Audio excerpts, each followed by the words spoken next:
00:00:00, 1 minute and 3 seconds.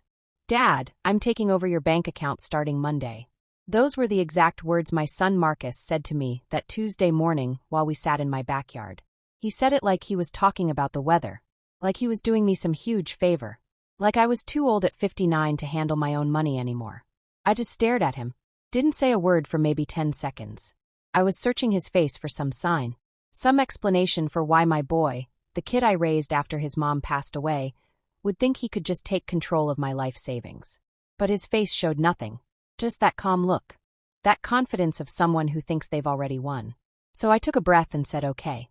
Said it seemed reasonable. Said I trusted him completely. Marcus smiled real big then. He stood up fast. Gave me this quick pat on the shoulder.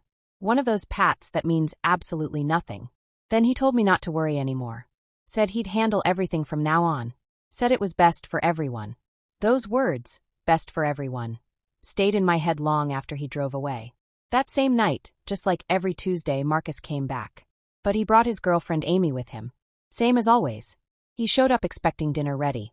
Hot food on the table. Free meal waiting. That's how it had been every Tuesday for 2 whole years. I heard his car pull up outside. Heard his footsteps coming to the door. Heard his key in the lock. The key I gave him 6 months ago. Then I heard the yell. It was loud. Real loud. The kind of yell you make when you see something shocking. Something you never expected to see. Something that makes your brain stop working for a second. I stayed sitting in my chair. In my empty kitchen. In my empty house. Just listening to that yell bounce off the walls. I didn't move. Didn't go check what was happening. I already knew what was happening. Marcus ran into the kitchen. His face was white. His eyes were huge. Amy followed right behind him. Same shocked look on her face. Dad! Marcus shouted. Dad, what happened? Where's everything? Where's the couch? Where's your computer? Where did all your stuff go? I looked at him real calm. Calmer than I felt inside. I told him in my quietest voice that I sold some things. That I needed cash money. After all, if he was going to control my bank account, I figured I should have some money in my hands first. His face went from white to red. Bright red. He stepped toward me. And for the first time ever, I saw my son different. Not as the little boy I raised. Not as the young man I helped grow up. But as a stranger. Someone who looked at me with anger. With something that looked almost like hate. You've lost it, he snapped. You're completely crazy, Dad. How could you sell your own stuff without asking me first? Now where are we supposed to sit when we visit? How are we supposed to relax here? That last part. That's what changed everything for me. How are we supposed to relax here? Not, how are you going to live, Dad? He didn't care about me. He cared about them being comfortable. Like my house was their house. Like my stuff existed just for them to use. Amy walked closer to me. She looked at me with those cold eyes she always had. Said something I'll never forget. She said I was being mean. That I only thought about myself. That they came every single week to spend time with me. To make sure I was okay. And this was how I thanked them. Mean. Me. The man who worked night shifts for years so Marcus could finish school. The man who gave up dating after his mother died because he didn't want Marcus to grow up with a stepdad he didn't know. The man who lived in tiny apartments and wore old clothes so Marcus could have new things. Mean. Marcus stood there looking at me like I was a problem he needed to fix. Then he said something that broke my heart into pieces. He said maybe he made a mistake asking about my bank account. Said maybe I wasn't able to make good choices anymore. Said maybe I needed more help than he thought. More help. Like I was a burden. Like I was some confused old man who couldn't think straight anymore. I stood up from my chair. Looked at both of them. Told them in a voice that came out louder than I meant that dinner wasn't ready. That there was no dinner. And if they wanted to eat, they could go somewhere else. The quiet that followed was thick. Heavy. Marcus stared at me like he couldn't believe what I just said. Amy made this bitter laugh sound. Mumbled something about respect. Then Marcus said the last thing. The thing I still hear in my head when I try to sleep. He said I better be careful. A man my age, alone, with no family who really cared, could end up in a really bad situation. Said he was all I had. Said I should remember that before I did anything else stupid. They left then. Stormed out. Slammed doors. Left behind all that anger and those hidden threats. I heard them get in the car. Heard the engine start. Listened as they drove away. I stood there in my empty kitchen. In my empty house. Feeling something inside me break forever. But it wasn't sadness. It wasn't fear. It was something new. It was clear thinking. It was knowing for sure that my son didn't really love me. Maybe never had. That I was just useful to him. A source of money and food and convenience. I sat back down. Looked at the blank walls in my living room. Looked at the empty spots where my furniture used to be. Furniture I bought with my own hard work. And for the first time in forever, I smiled. Because Marcus didn't know something. Didn't know I hadn't sold the furniture because I needed money. I sold it to send a message. To test him. To see how he'd react. To prove what I already suspected deep down. And he reacted exactly like I thought he would. With anger. With entitlement. Like my things belonged to him somehow. That night, sitting in the dark of my empty house, I made a choice. I wasn't gonna scream. Wasn't gonna cry. Wasn't gonna beg for anything. I was gonna do something way more powerful. I was gonna watch. I was gonna wait. I was gonna let Marcus think he won. And then, when he felt safest, when he was most confident about controlling me, I was gonna show him who James Wilson really was. Not the pushover dad he thought he knew, but the man who survived losing his wife, raising a kid alone, and working 3 jobs at once.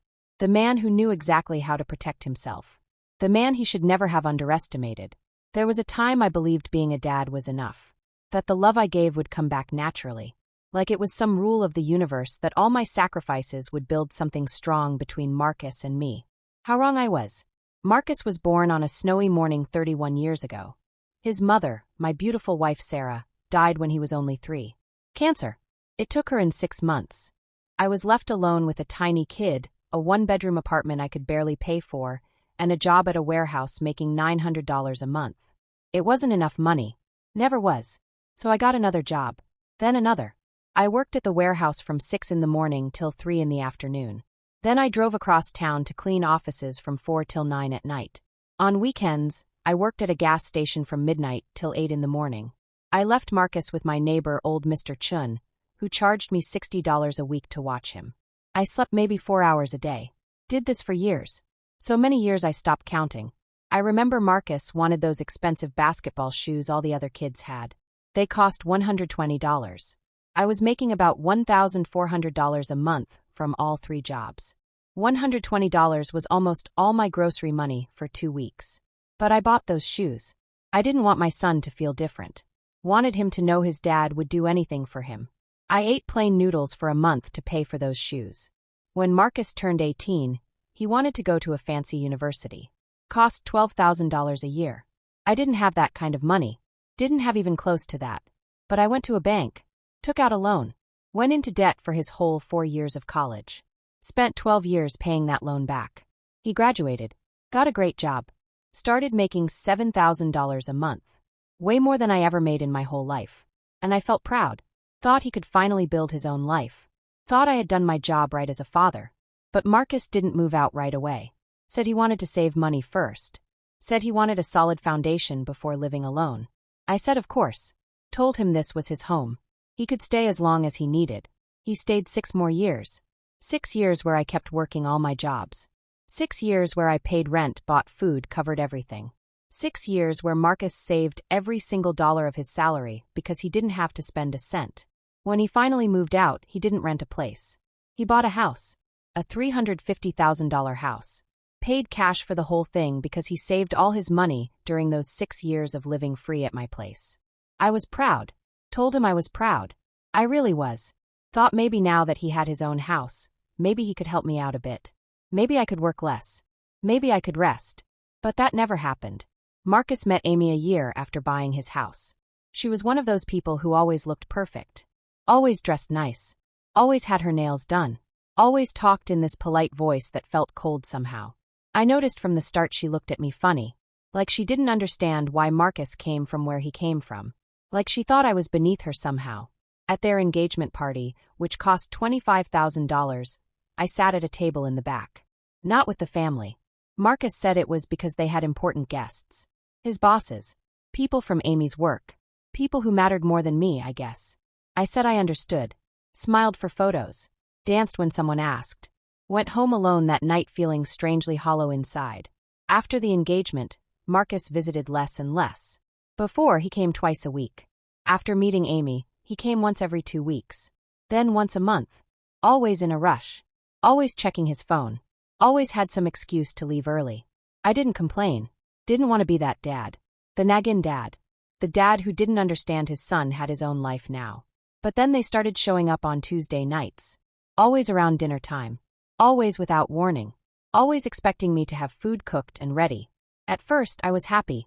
Thought Marcus finally wanted to spend time with me. Thought he missed me. So I cooked his favorite meals. Made everything perfect. Bought dessert. But then I noticed something. Noticed Marcus never came alone. Always brought Amy. And they never came to talk. They came to eat. They'd arrive. Sit down. Eat. Leave. Sometimes stayed an hour. Sometimes less. Also noticed he never brought anything. Never wine. Never dessert. Never money to help with food. Nothing. One night after they left, I added up what I spent on dinner. $18. Money I couldn't afford to spare. $18 meant I'd have to work extra hours to make up for it. That's when I realized something. To Marcus, I had become a service. A free restaurant. A place where he could eat without paying. Without even really saying thank you. I started noticing other things too. When I asked him for help with something, he always had an excuse. When I needed a ride to the hospital because my truck broke down, he was always too busy. When I mentioned my fridge was making weird noises and might break soon, he told me to buy a new one. Like I had $600 saved up for emergencies. I didn't. I barely had enough to make it through each month. But the worst was my birthday. My 57th birthday. Marcus showed up 3 hours late. No gift. No card. Some excuse about work. Stayed 15 minutes. Ate the cake I bought myself because I didn't want to spend the day completely alone. Then he left. I cried that night. Cried harder than I had in years. Because I finally understood something I'd been denying forever. Understood that to my son, I wasn't important anymore. I was just a resource. Something that was there. Available. Waiting to be used when he needed it. And the worst part was I let it happen. I set this whole pattern up. Never asked him for anything. Never told him I felt used. Never said I needed more from him than just quick visits and Tuesday dinners. I was scared. Scared that if I complained, if I asked for more, if I demanded anything, he'd disappear completely. And the idea of losing my son, even this version of my son who barely saw me, scared me more than anything. So I kept being the convenient dad. The quiet dad. The dad who was always there. Who always had the door open. Who never caused problems. Until that Tuesday morning. Until Marcus told me he wanted to control my money. Something inside me woke up. Something that had been sleeping for years. A little voice that said this wasn't right. That this was the start of something worse. But even then, even with that voice whispering in my head, I said yes. Because I still had hope. Still wanted to believe my son loved me. That he'd protect me. That he'd do what was right. How foolish I was. The next Monday, Marcus came over with papers. Lots of papers. Spread them all over my kitchen table with that smile that now looked different. Less warm. More calculated. "Dad, this is easy," he said. "Just sign here, here, and here. These papers give me access to your account. I'll automatically transfer your paycheck every month. That way I handle paying your bills. Managing everything. You won't need to worry about anything." I looked at those papers. They were bank forms. Authorization forms. I read the small print. The parts people usually skip. And I saw something that made my blood run cold. It wasn't just access to my account. It was complete control. Full power over everything. Authority to make transfers. Close accounts. Make financial decisions for me. "Marcus, this says you'd have total control over my money," I told him. He nodded like it was the most normal thing ever. "Yeah, Dad. It's simpler that way. This way I can handle everything without asking you every single time. It's just practical." Practical? That word echoed in my brain. Practical for who? I wondered. But I didn't say it out loud. I picked up the pen he handed me. Held it in my hand. For a moment I almost signed. Almost gave him everything. Because that's what I always did. Trust. Surrender. Believe. But then I remembered Tuesday night. Remembered his face twisted with anger when he saw my empty house. Remembered his words. Remembered how he threatened me. Even though he probably didn't realize it was a threat. I put the pen down. "You know what, Marcus? Give me a few days to think about this. I want to read everything carefully. I want to be completely sure." His expression changed for just a second. A flash of annoyance crossed his face before he smiled again. "Dad, there's nothing to think about. It's simple. But fine, if you want a few days, that's okay." He left then. But he left the papers. Like he assumed I'd sign them eventually anyway. I couldn't sleep that night. Stayed up staring at those papers on my kitchen table. Something inside me said this wasn't for my good. That this was the beginning of something I couldn't undo once it started. Next morning, I went to the bank. Went early before work. Asked the lady at the counter to show me my account. Show me every transaction for the past 8 months. She printed it all out. Several pages. I looked through them carefully. Line by line. Then I saw it. Saw it and felt like the ground moved under my feet. There was a withdrawal I never made. A withdrawal of $1,500 from 4 months ago. $1,500 that left my account. And I didn't remember taking it out. I asked the lady if she could see more information. She checked her computer. Told me something that made me stop breathing. Said the withdrawal happened at a branch downtown. Using my debit card. But I never went to that branch. And my card was in my wallet. Had always been in my wallet. Except for one time. I remembered then. Remembered 4 months ago Marcus came to visit. I was in the bathroom when he arrived. Yelled for him to come in, door was open. When I came out, he was waiting in the living room. We talked, and at some point I went to the kitchen to make us coffee. My wallet was in my bag. My bag was in the living room. With Marcus. I felt sick. Felt the whole world tilting weird.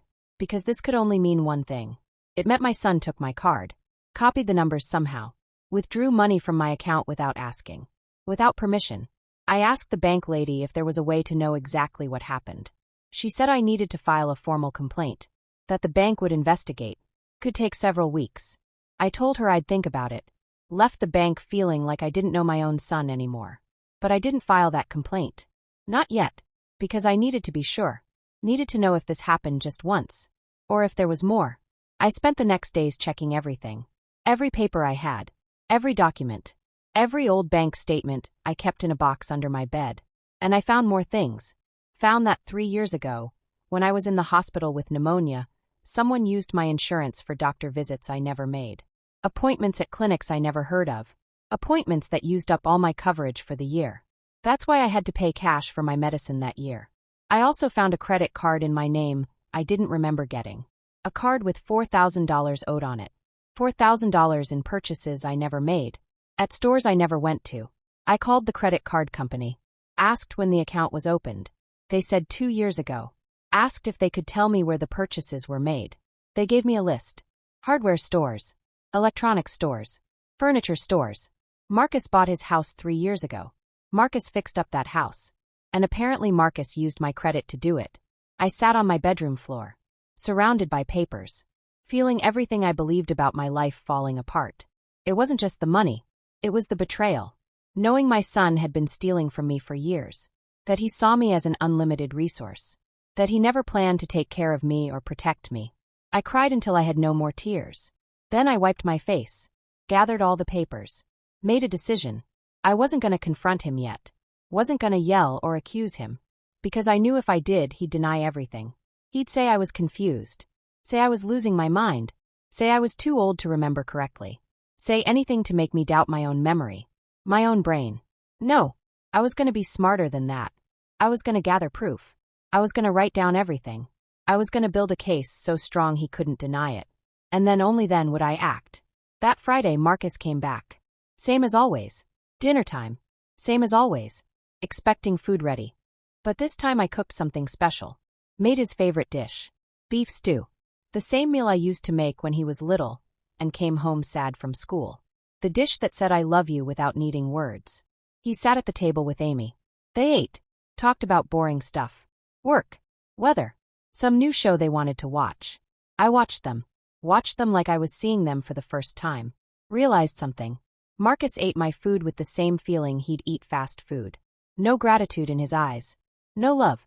Just the mechanical act of eating something free. When they finished, Marcus pulled out those bank papers again.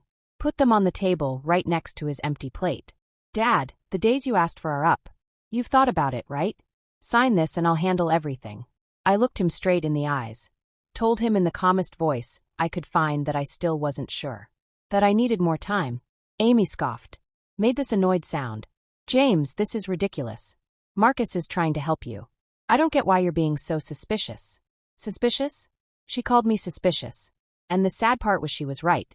But not how she thought. Marcus stood up. His face was hard now. No more fake smile. Dad, this is for your own good. You can't keep managing money by yourself. It's obvious. Look how you sold your furniture without thinking. Look at the crazy decisions you're making. Crazy. Selling my own furniture in my own house was crazy. But stealing from me for years wasn't. I didn't say anything. Just held his stare until he looked away. They left that night without saying goodbye. And I stayed sitting in my kitchen, staring at those unsigned papers, knowing the war was just starting. A quiet war. A war I had to win. Because if I lost, I wouldn't just lose my money. I'd lose my dignity, my freedom, my whole life. The days after that dinner felt strange. Marcus didn't call, didn't visit, like he decided to punish me with his absence.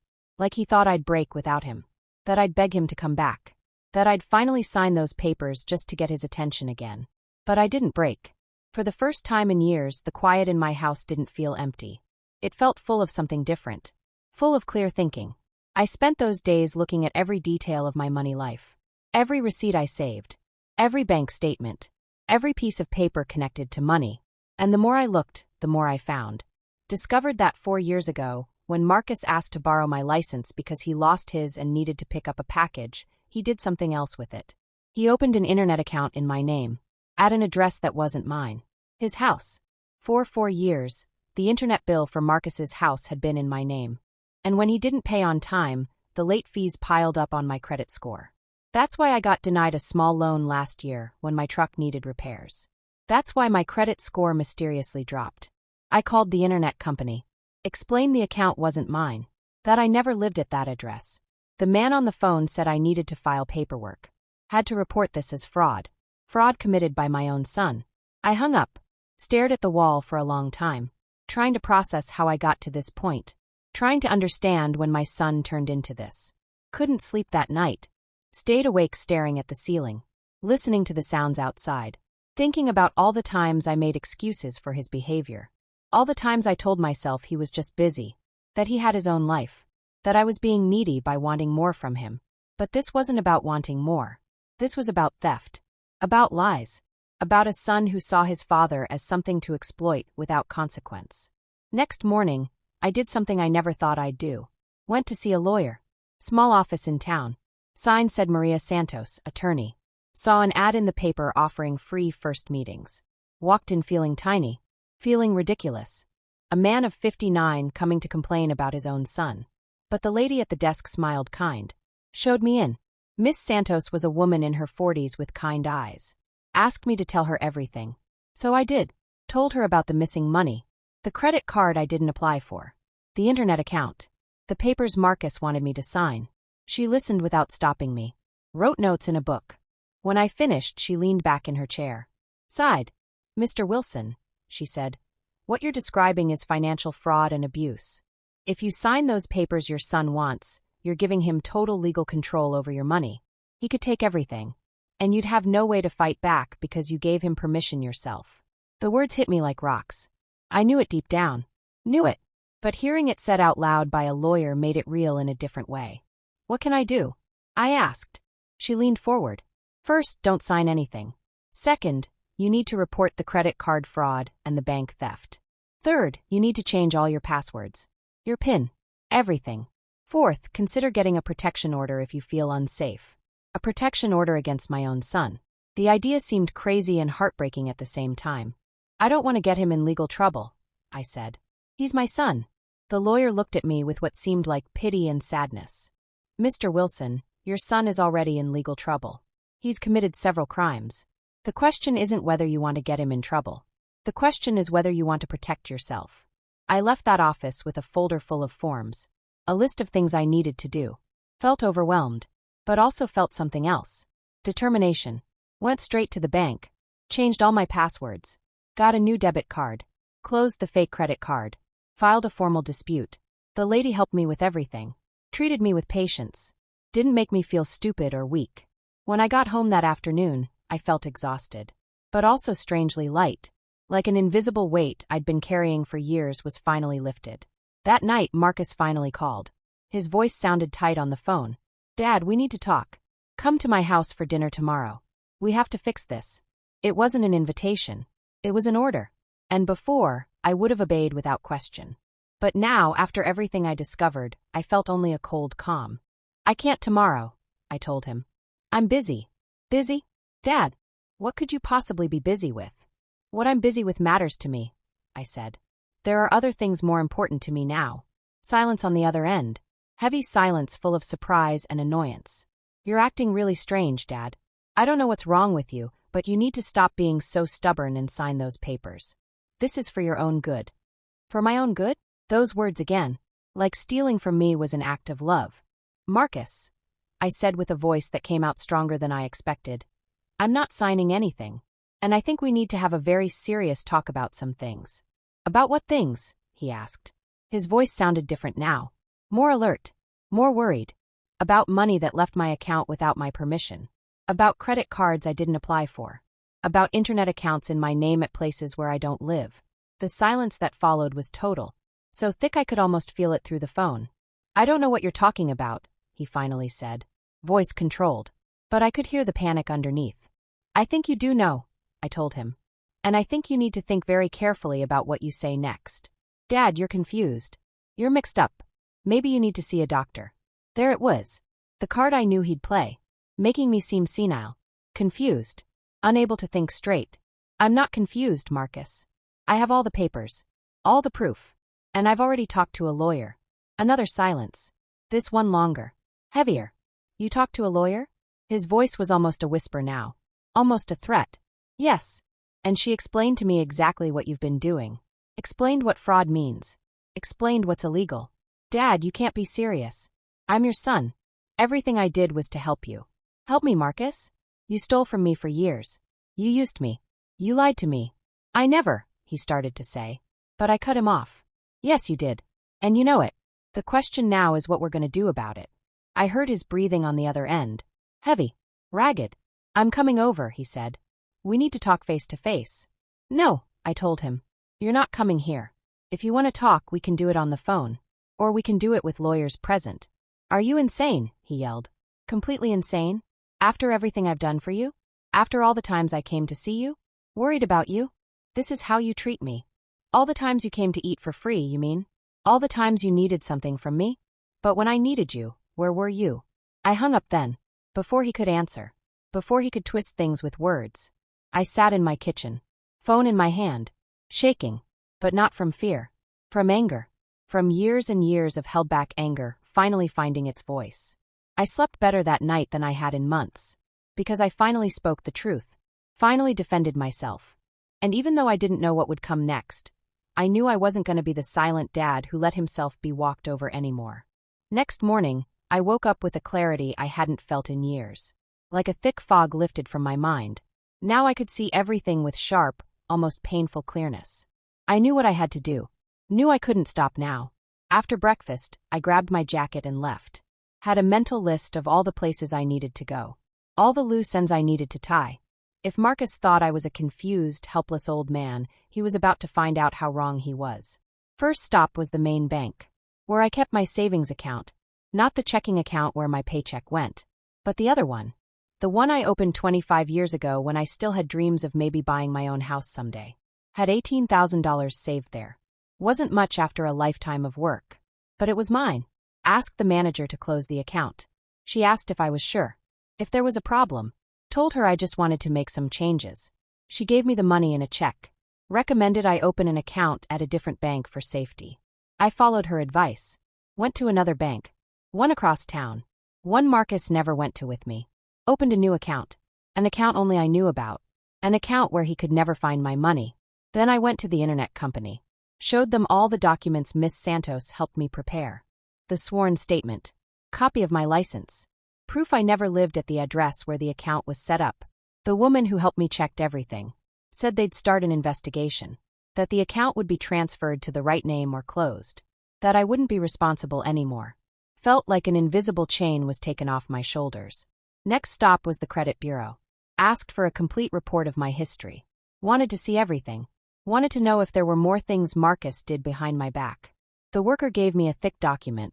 I sat in the waiting area and read it, page by page. There was another thing I didn't know about. A car loan of $6,000 applied for in my name 3 years ago. A loan that was never fully paid. Now in collections. $6,000. Felt the anger rise back up in my throat like fire. I marked every fake item with a yellow marker. Filled out the dispute forms. One by one. With clear, steady handwriting. When I left that office, it was almost 4 in the afternoon. Hadn't eaten anything since breakfast. But I wasn't hungry. Had something stronger than hunger. Had purpose. Then went to my neighbor's house. Mr. Chun. He was 75 years old. Lived in the building since before I moved in. We'd been friends for decades. Though we'd grown apart over the last few years. I'd been so focused on Marcus. So consumed with trying to keep that relationship alive that I'd neglected other friendships. Knocked on his door. He opened it with surprise on his face. James, what a surprise. Come in. Come in. We went to his kitchen. He offered me tea and I said yes. We sat down and he looked at me with those wise eyes that had seen so much. You look different, he said. Don't know what it is. But there's something different about you. And then I told him everything. Told him about Marcus. About the money. About the betrayal. About everything I discovered. Talked for almost an hour without stopping. He listened without interrupting. Nodding sometimes with a look that mixed sadness and something that seemed like understanding. When I finished, he sighed deeply. James, I knew something wasn't right. Saw it every Tuesday when he came. The way he treated you. Like you were a restaurant. But I didn't say anything because it wasn't my business. But I'm glad you're finally seeing the truth. He took my hand. His fingers were warm. His grip was strong. I need to ask you a favor, I said. I need you to be my witness. If Marcus comes and tries to say I'm confused, that I'm losing my mind, you can say that's not true, that I'm completely clear-headed. He nodded without hesitation. Of course. And more than that, if you need a place to stay, if you ever don't feel safe in your apartment, my door is always open. Those words filled me with such deep thanks I almost cried. But I didn't cry. I'd cried enough. Now was time to act. That night, back in my apartment, I organized all the documents I'd collected. Put them in a big folder. Made copies of everything. Stored the originals in a safe spot. Left the copies in the folder. If something happened to me, if Marcus tried to do anything, there would be evidence. There would be proof. I also wrote a letter. A letter explaining everything I discovered. Everything Marcus did. Put it in a sealed envelope with instructions that it should only be opened in an emergency. Gave it to Mr. Chin to keep safe. I was preparing like a soldier preparing for war. Because I knew Marcus wasn't gonna let this go. Knew he'd come. That he'd try to manipulate me. To convince me. To make me doubt myself. But I wasn't the same man I was 3 weeks ago. That man died the night Marcus threatened me in my own kitchen. The man I was now was different. Stronger. Clearer. More determined. Wednesday afternoon, while I was making lunch, I heard a car stop outside my building. Looked out the window. Saw Marcus's car. He got out with Amy. They looked determined. Coming to confront me. I took a deep breath. Put away my sandwich. Waited. The doorbell rang. Once. Twice. 3 times. Each time more insistent. I opened the door. But didn't invite them in. Stood in the doorway. Blocking the entrance. We need to talk, Marcus said. Voice hard. No pretend kindness. I'm listening, I told him. Inside, Dad. We're not going to talk in the hallway. We don't have anything to talk about inside. Whatever you need to say, you can say it here. Amy scoffed. Made this annoyed sound. This is ridiculous, James. Stop acting like we're your enemies. You're not enemies, I replied. Enemies are honest about not liking you. You're worse. You're thieves hiding behind nice words. Marcus took a step toward me. His face was red with fury. How dare you? After everything I've done for you. Everything you've done for me, Marcus? I have the records. I have the proof. I know exactly how much money you stole. I know about the fake credit cards. I know about the internet account. I know about everything. He froze. Opened his mouth. But no sound came out. And now, I continued with a calmness that surprised even me, you have 2 choices. Either you give me back everything you stole. Every single cent. Or I go to the police and file charges for fraud. You can't do that, Amy said. He's your son. Exactly why it hurts so much, I replied. Because he is my son. Because I gave him everything. And he paid me back by stealing from me. Marcus finally found his voice. You owe me, he shouted. My whole life I grew up without a mom. My whole life I had to watch you work and be exhausted. That was your fault. You chose to have me. You chose to stay single. I didn't ask to be born. His words landed like punches. But they didn't hurt the way they used to. Because now I could see them for what they were. Excuses.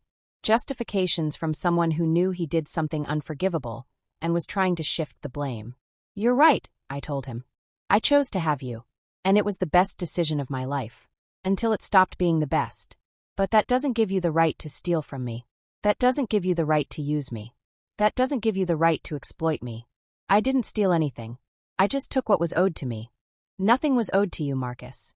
I gave you everything you needed when you were a kid. Once you became an adult, it wasn't my job anymore. And it definitely wasn't my job to give you access to my money without me knowing." Amy grabbed his arm. "Let's go. It's not worth it. He's already lost his mind." Lost my mind? Interesting choice of words. Like I'm the one who's wrong. Like defending my own money and dignity is crazy. They left. Walked down the stairs without looking back. I closed the door. Felt strangely at peace. That night, Miss Santos called me. Told me the banks confirmed the fraud. That the credit card debt would be canceled. That they were investigating the unauthorized withdrawals. That I had a solid case if I chose to file criminal charges. I thanked her. Hung up. Sat in my empty living room. In my house that no longer had nice furniture or a big TV. And for the first time in forever, I felt rich. Rich in something money couldn't buy. Rich in dignity. In strength. In knowing I was doing the right thing. The days after that confrontation at my door were strangely quiet. Like the whole world was holding its breath. Waiting to see what would happen next. I found myself in a kind of emotional middle ground. Where anger and pain mixed with a growing sense of freedom I didn't know how to fully understand. Marcus didn't call again. Didn't show up again. And for the first time in years, I wasn't constantly waiting for his contact. Wasn't checking my phone every hour for a message. Wasn't making up excuses in my head to explain his absence or silence. But even though he wasn't physically in my life during those days, his digital presence was impossible to ignore. Something in me led me to check his social media. Something I normally wouldn't do. Always seemed like invading privacy. Even for a dad. But now I felt I had the right to know what he was doing. What he was saying. How he was showing his life to the world while I dealt with the consequences of his actions in private. What I found took my breath away. With its boldness. Its total disconnect between reality and the image he was showing everyone. He posted a photo the day after our confrontation. A photo of him and Amy at an expensive restaurant. Smiling at the camera. Wine glasses in their hands. The caption said something about letting go of negative energy. Surrounding yourself only with people who lift you up. Like I was the negativity he needed to get rid of. Like my refusal to let myself be robbed anymore was some kind of darkness he had the wisdom to remove from his life. The comments below were all positive. Everyone congratulating him. Telling him to protect his peace. Set healthy boundaries. Prioritize his emotional health. I stared at the screen, feeling a mix of disbelief and disgust. Because all those people supporting him had no idea the man they were celebrating had been stealing from his own father for years. There were more posts in the next days. Each one more elaborate than the last. Like Marcus was deliberately building a public story of his life that had absolutely nothing to do with the truth. Saw a photo of him at a coffee shop. With a reflection about self-care. The importance of investing in yourself before you can help others. Words that sounded deep and meaningful. Until you remembered this was the same man who used stolen money to buy expensive coffee and fancy meals. Another photo of him at his computer. With a comment about sacrifice and hard work it takes to build a successful future.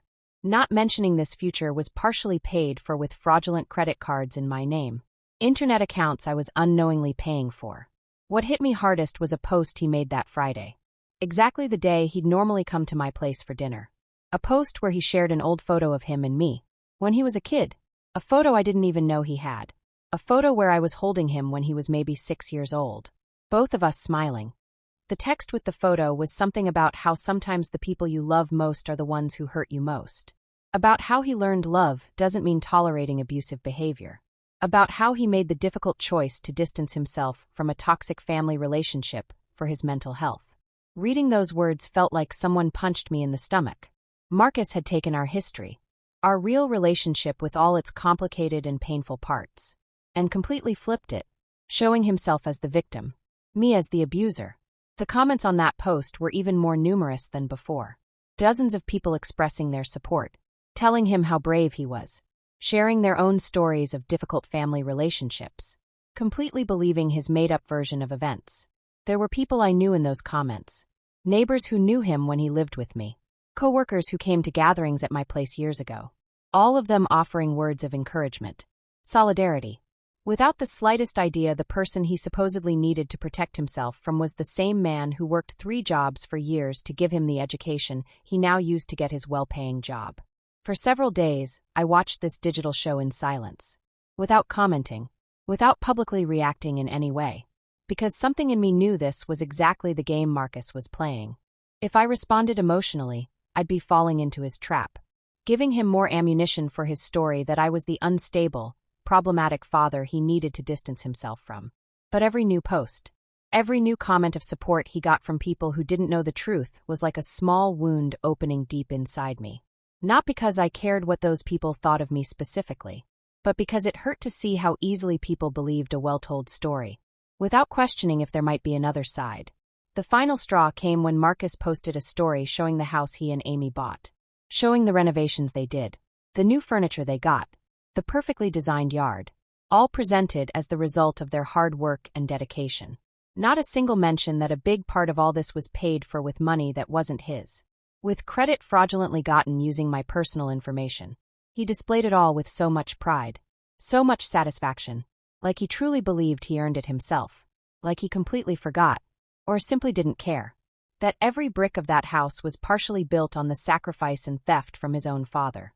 I watched him live his life in those small digital windows, wondered how it was possible for someone to sleep at night knowing what they did. How was it possible to keep up that appearance of a successful, ethical person while simultaneously committing fraud and theft against the person who gave him life? I wondered if he ever felt guilt. If ever, in the middle of one of those fancy dinners at expensive restaurants, or during one of those coffee shop visits. He stopped for a moment and thought about his father, sitting alone in an empty apartment, after having sold his furniture just to be able to eat, because his own son had been systematically stealing from him for years. But looking at his posts, seeing the ease with which he built and kept this perfect public image, I came to understand something fundamental about Marcus, something I maybe always knew on some level, but never wanted to fully admit, and that was that my son had developed the ability to create separate realities in his mind. In one reality, he could be both the abandoned son who deserved payback, and the successful man who built everything himself. In another, he could justify theft as something he was rightfully owed, while publicly showing himself as a victim of family toxicity. It was a form of mental disconnect, so deep it almost seemed like he genuinely believed his own lies. Like he'd built such an elaborate story in his head that the line between truth and fiction was completely erased. And as I watched all this from the silent distance of my empty apartment, something inside me hardened even more than it already was. Because seeing Marcus not only steal from me, but also steal my story, completely flipping the roles of victim and perpetrator in his public presentation, made me understand there was no possible redemption here. No conversation I could have with him that would make him see the reality of what he did. He'd chosen his path, chosen the lie over the truth, chosen image over substance. And I needed to accept that the son I raised and loved either never really existed the way I believed, or had been completely replaced by this stranger who could smile for the camera while destroying his father in private, apparently without feeling any real remorse. The moment came one Thursday afternoon, in a way I hadn't planned, but looking back, I realized had been inevitable from the start, because the truth always finds its way to the light, no matter how many layers of lies are piled up trying to keep it buried. I was in Miss Santos's office, reviewing the final case documents. She told me the banks completed their investigations, confirmed a total of $19,000 in fraudulent transactions over 4 years. A sum that took my breath away, not so much because of the number itself, but because of what it represented. Planning, premeditation. This hadn't been a mistake, or a moment of weakness, but a systematic and deliberate operation of theft that required constant effort and dedication on Marcus's part. The lawyer explained that with this evidence, I had more than enough to file criminal charges.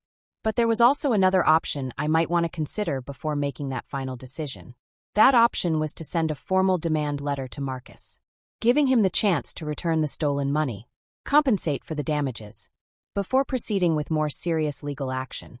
She told me this was a courtesy many victims of family fraud offered, because they understood that no matter how serious the crime, There were still family ties that complicated the situation in ways that didn't apply to cases of fraud committed by strangers. But she also warned me this courtesy could be seen as weakness by the criminal. That I needed to be prepared for the possibility Marcus would respond not with gratitude or remorse, but with more manipulation and denial. I thought about it for several minutes, sitting in the lawyer's office, looking at all the documents spread across the desk, meticulously detailing every fraudulent transaction, every unauthorized account, every lie my son carefully built for years. I realized a part of me still held a small, irrational hope that if Marcus was confronted with the undeniable evidence of what he did, maybe something in him would wake up. Maybe he'd find some trace of conscience, or remorse, or at least the basic acknowledgement that he'd crossed a line that shouldn't have been crossed. That part of me that was still his father, despite everything, wanted to give him that chance to do the right thing, to fix his mistake, to show that somewhere deep inside him, the person I raised with so much love and sacrifice still existed. But there was another part of me, stronger and clearer, that knew exactly what Marcus would do with that opportunity. And that part knew he wouldn't take it as an extension of grace, but as confirmation I was too weak to truly hurt him, that he could continue manipulating and controlling me, because at the end of the day I would always give in, because I was his father, and fathers always forgive, always give another chance, always choose love over justice. That part of me understood giving him a private warning would only give him time to prepare his defense, to hide more evidence, to build an even more elaborate story of victimization, that he could use publicly to destroy my credibility before I could act. I told Miss Santos I didn't want to send a private letter, that I didn't want to give Marcus the chance to respond in private, where he could continue controlling the story, manipulating the situation in his favor. Instead, I asked her to prepare the necessary documents to file a formal civil lawsuit. That would become a public record, where anyone who wanted to verify the truth could do so, instead of simply believing the version Marcus had been so carefully building on his social media. The lawyer nodded, with what looked like a mix of surprise and respect, because she probably didn't expect a man my age to make such a direct and clear decision. She told me she'd proceed immediately with preparing all necessary documents, that Marcus would be officially notified within the next 72 hours.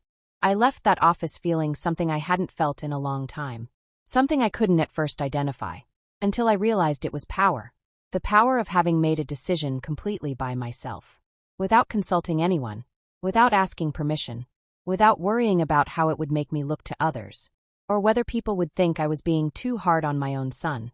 For the first time in decades, I'd chosen to protect myself over protecting another person's feelings or reputation, even when that person was my son. And that choice, though painful, filled me with a sense of integrity I'd forgotten was possible to feel. The notification reached Marcus on a Friday morning, as Miss Santos confirmed to me by phone. Though I wasn't there to witness his initial reaction, I could perfectly imagine the moment he opened that official envelope.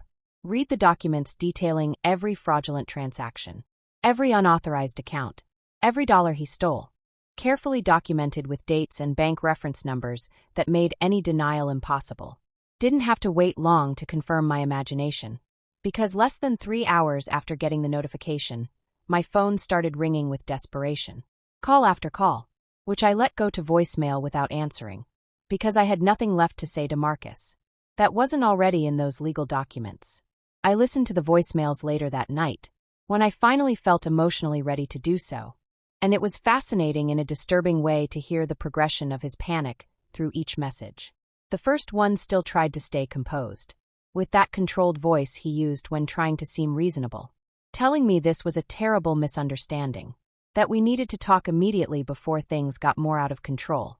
The second message already had a different tone, sharper, more urgent, where he begged me to call him, that this was going to ruin his life, that I should please think about what I was doing before destroying my own son, like I was the one destroying something, instead of simply revealing the destruction he himself caused for years. By the sixth message, Marcus was no longer trying to sound reasonable or appeal to my paternal compassion. He'd completely devolved into rage and barely hidden threats, telling me I was going to regret this, that he had his own lawyers who would prove I was a senile old man who didn't know what I was doing, that he was going to fight this with everything he had, and that in the end, I was going to look like the villain in this story. I listened to every message till the end, without letting myself feel anything more than a kind of clinical curiosity. about how a person could change so quickly from begging to threatening when they realized their usual manipulation tricks no longer worked. The next days were a whirlwind of legal and emotional activity. Because Marcus didn't stay still, he started his own counterattack campaign, beginning by posting a long and elaborate statement on his social media about how he was being victimized by a terrible injustice done by a father he supposedly loved, but who was now legally attacking him for reasons he couldn't fully understand. His post was carefully worded to generate maximum sympathy, without mentioning any specific details of the accusations against him, painting himself as the confused and hurt son, being dragged through a traumatic legal process by a father who might be experiencing age-related mental health problems. The response to his post was exactly what he expected, with dozens of comments expressing shock and solidarity, telling him to stay strong, that the truth would eventually win, that they were on his side no matter what. And I watched all this from a distance, with a mix of awe and revulsion, at his ability to manipulate the story, even when faced with documented legal charges. But something had changed in me, because this time his public theater didn't affect me the same way it had before.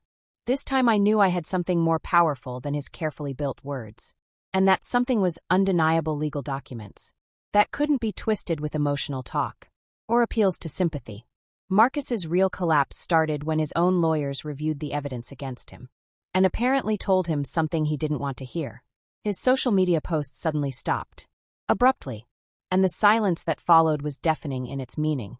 Miss Santos told me Marcus's legal representatives contacted her, asking about the possibility of reaching an out-of-court settlement, which basically confirmed they knew he had no real defense against the evidence I presented, that his best option was to try to minimize the damage before this went to a public trial, where all the dirty details would be revealed in public access documents. That's when the cracks in Marcus's carefully built life started to show. Apparently, some of his closest friends started asking uncomfortable questions. After Amy casually mentioned at a social gathering they were dealing with a complicated family legal problem.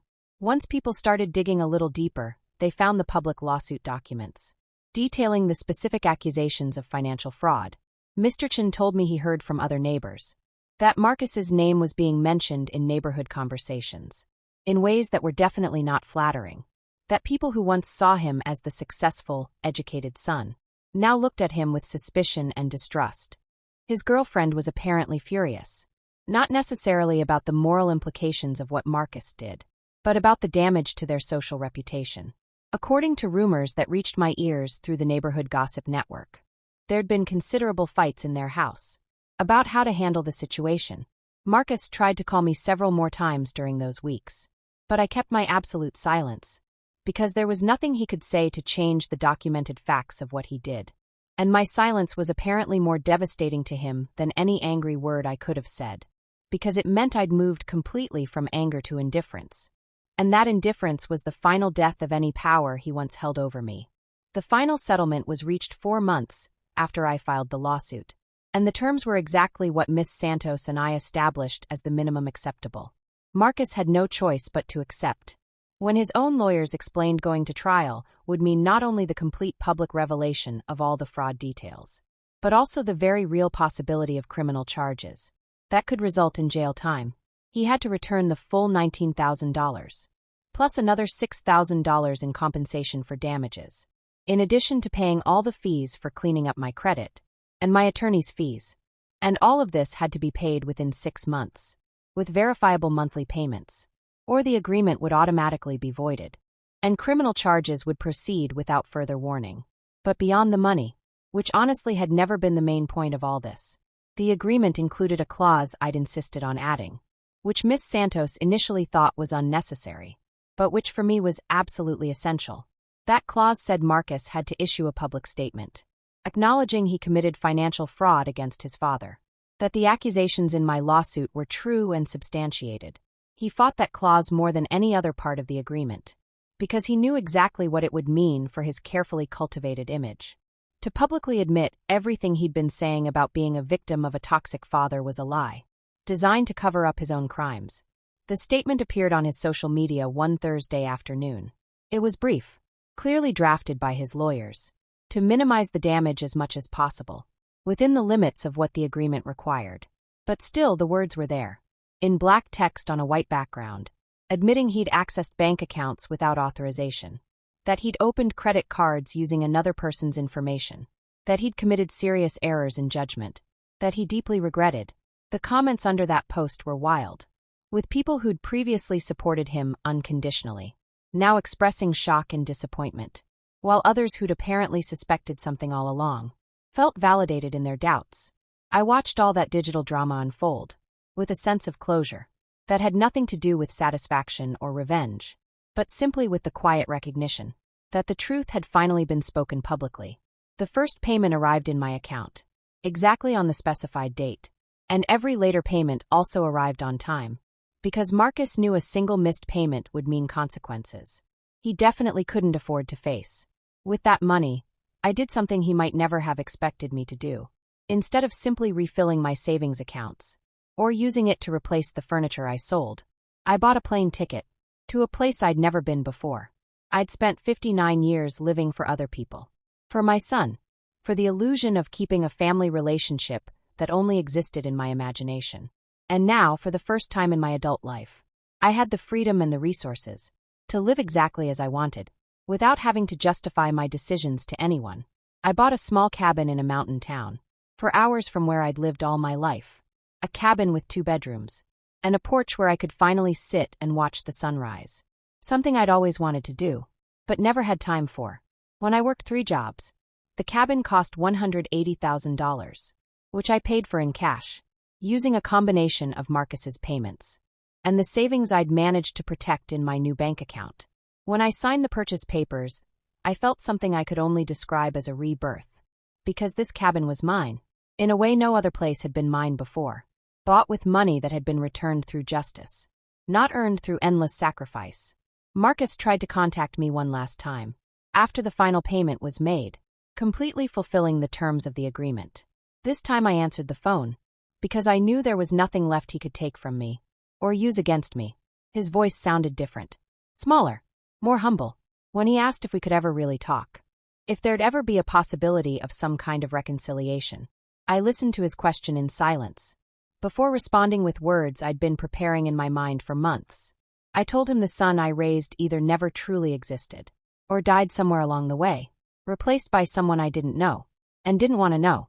I told him that while I wished him peace and growth in his life, that peace and growth would have to happen far away from me, because I'd closed that door, not out of hatred, but out of self-love.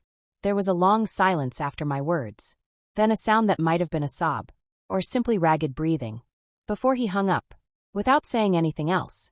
And that was the last time I spoke to Marcus, because some doors, once closed, need to stay closed, not as punishment, but as protection. Now I live in my small cabin in the mountains. I spend my mornings drinking coffee on my porch, watching the sun come up over the trees. There's a peace in this simple life that I never found in all those years of sacrifice and giving, because I finally understood that true love begins with yourself, and that no relationship is worth keeping if it requires you to betray your own dignity. Sometimes I see Mr. Chun, who comes to visit every few weeks, bringing news from the old neighborhood, stories about people we used to know, and he tells me I look different now, lighter, more alive in ways that go beyond the physical. I have a routine now. That's entirely mine. I wake up when my body wants to wake up, not when an alarm clock forces me to. I cook meals that I like, not thinking about someone else's preferences. I spend my afternoons reading books I always wanted to read, but never had time for. And in the evenings I sit on my porch, listening to the sound of the wind through the trees, feeling a deep gratitude, not for what I have in material terms, but for what I finally understood about my own worth. This is my victory, not in the money recovered, or in Marcus's public admission, but in the fact I recovered myself from decades of conditioning that taught me a father's value was measured only by how much he could give and how much he could endure. I learned saying no is an act of self-love, that setting boundaries isn't cruelty, but necessity, and that protecting your peace isn't selfishness, but wisdom. And now I live every day as a testament to those lessons. Learned too late, but not too late to matter. I closed that door on Marcus, not out of vengeance, but out of dignity. And that distinction makes all the difference, because it means I won, not by making him my enemy, but simply by refusing to continue being my own victim. Did you like my story? And which city are you listening from? Let's meet in the comments. If you like the story, you can support me by sending a super thanks, so I can keep bringing more stories like this. Thank you so much for your sweet support. I'm looking forward to your comments on the story. On the screen, you can see 2 new life stories that I highly recommend. There's so much more on my channel. Don't forget to subscribe. See you in the next life story. With love and respect.